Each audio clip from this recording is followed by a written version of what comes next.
Nous sommes à une deuxième phase de lancement du projet de gestion intégrée de la zone côtière avec l'Union européenne, le financement de l'Union européenne et sous la coordination du ministère des Finances et du Budget.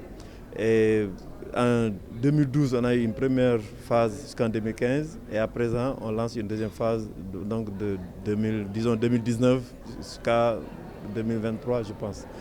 Donc ce projet-là reprend les acquis de la première phase qui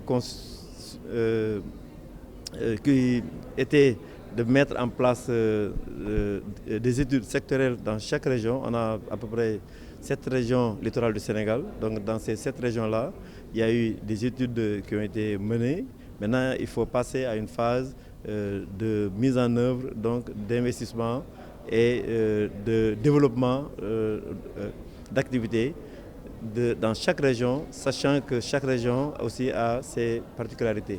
Bon, il s'agira de travailler sur, par exemple, les régions côtières, sur la protection côtière, sur le développement d'activités touristiques, d'agriculture, d'élevage, etc. Il y aura un volet important d'appel à proposition de projets, et ça va être géré par l'Union européenne. Ces appels à proposition de projets vont être revus de manière très transparente.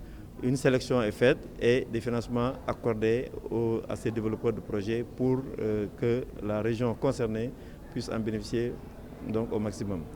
Il y a d'autres composantes aussi sur la coordination du projet, des études complémentaires et on va aussi passer à des technologies douces, respectueuses de l'environnement selon les zones, parce que ce n'est pas partout aussi qu'il faut faire des digues, des brises d'âme et tout. Il y a aussi des plantations à mener.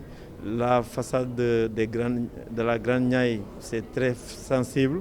Vous avez vu qu'aujourd'hui, il y a eu par le temps beaucoup de filaos plantés. Aujourd'hui, on est en train de détruire ces filaos-là. Il y a la pression foncière et on ne se rend pas compte que la mer, si vous l'agressez, elle se défend. Donc, si on agresse les filaos, la dune disparaît, la mer va avancer. Et ça, on ne s'en rend pas compte.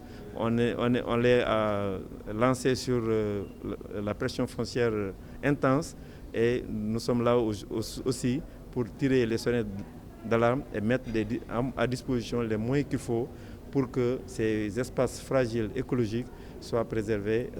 Ce projet est un projet qui est de la mise en œuvre de notre stratégie au Sénégal, qui est complètement aligné au PSE vert du Sénégal.